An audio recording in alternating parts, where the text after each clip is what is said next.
The countdown to the election continues. 15 days, 12 hours, 42 minutes, make that 41 minutes, 58 seconds to the election. Many of us are scared to death that our man may lose.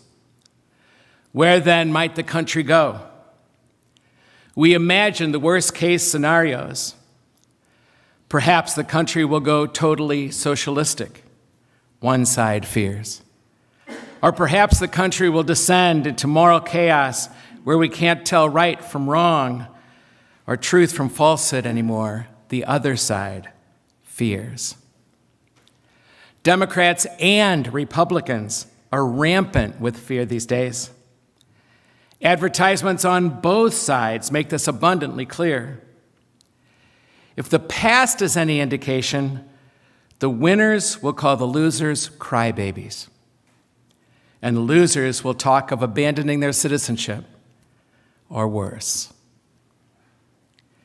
You've probably, and maybe even hopefully, heard me say in some ways that are terribly important, it seems to me, that what happens on June 3rd will not matter nearly as much as what happens on June 4th.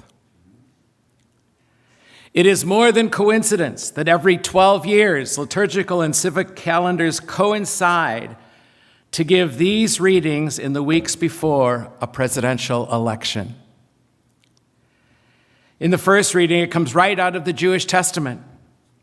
The Jewish people tell a story that was ripped right out of the pages of their history. It's a story that they kept alive because it challenged their thinking. It pried open their hearts and gave them hope when it seemed there was none. Isaiah must have been in a gutsy mood the day he wrote that Cyrus the Great, the conqueror of the biggest empire in the world, was an unsuspecting and obedient agent of the God of Israel. Isaiah was a fan of Cyrus because the emperor allowed the Israelites to return to Jerusalem and rebuild the temple, which was a symbol for them of faith and the unity of the people. Isaiah's assessment of Cyrus risked offending the most ordinary Jews as much as the Persian elite because he called Cyrus God's anointed one. In other words, their Messiah. The double whammy opening line of Isaiah was thus a good news, bad news proclamation for the Israelites. The good news, God was saving the chosen people. The bad news, God was doing this, God was saving the Israelite people through a pagan who cared nothing about the God of Israel. Our selection from Isaiah today depicts God as the Lord of history, an idea St. Paul explains in another place by saying, Lord of history means we know that all things work for the good for those who love God. We know that all things work for the good for those who love God. Our selection from Isaiah depicts God as the Lord of all history. We know that all things work for the good for those who love God. Calling God the Lord of history proclaims that no situation is beyond the reach of God's grace. This means that although God may not intervene directly in human affairs, grace and circumstance are acting on your own goodwill and mine and the goodwill of our leaders. It is the combination of grace and circumstance that allows God's will to become a reality in our world. The combination of grace and circumstance allows God's will to become active in our world. I've always said that God cannot stop bad stuff from happening in the world or to us, but God can work to prepare us for that bad stuff that will be coming. God can work to prepare us for that bad stuff so that we can emerge when that circumstance hits, so we can emerge as capable of handling this, more resilient to come out on the other side, less bitter and more better than before, so that we can emerge from that bad stuff that God can't stop from happening because God created us free to do damage and to create good.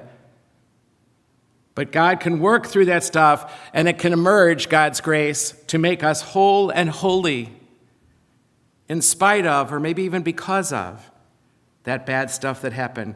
God can use that what evil brings about and make something better out of it for our sake. And so God worked with this foreigner, this idol worshiper, this occupying force, this king, or should I say President Cyrus. Surprise of surprises. This idolatrous king helped the Jewish people through some of their most awful, awful times. The meaning the Jewish people teased out of this fact of their history is that God can still work through whoever becomes our president, no matter who wins the election on November 3rd, no matter how many weeks it takes to count the ballots because of a pandemic. We can trust that God is at work in it, around it, through it. We can trust God still. God might not have picked that person to be our president, but God can work with that person in spite of that person even. No matter who wins, even him, whoever your him is, God can still work through him and around him. Remember that other powerful line in the scriptures: the wind blows where it wills. It might get blocked by a tree or even a mountain, but it still gets where it's going. Around that tree are those mountains. So does God's Spirit, the wind of God's unifying love that is always creating new possibilities for the world. It will find its way. It will find its way. It might slow it down, but it will find its way, no matter the obstacle in front of it. That president, that governor, that senator or representative, that county executive, that vice president, whomever. The good news, my friends, in these last 15 days moving towards this election, if you're one of the fearful ones about possible outcomes, and most all of us are that I've ever talked to, is that even at your worst, even if the one you consider your worst option for president is elected president next month, even if that happens, God can still be at work and will be at work in this world.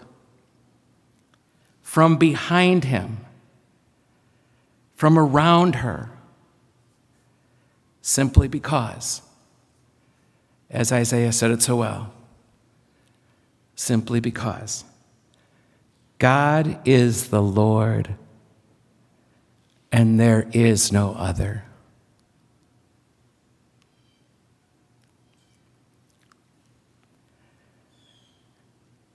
Nevertheless, if you haven't yet, vote.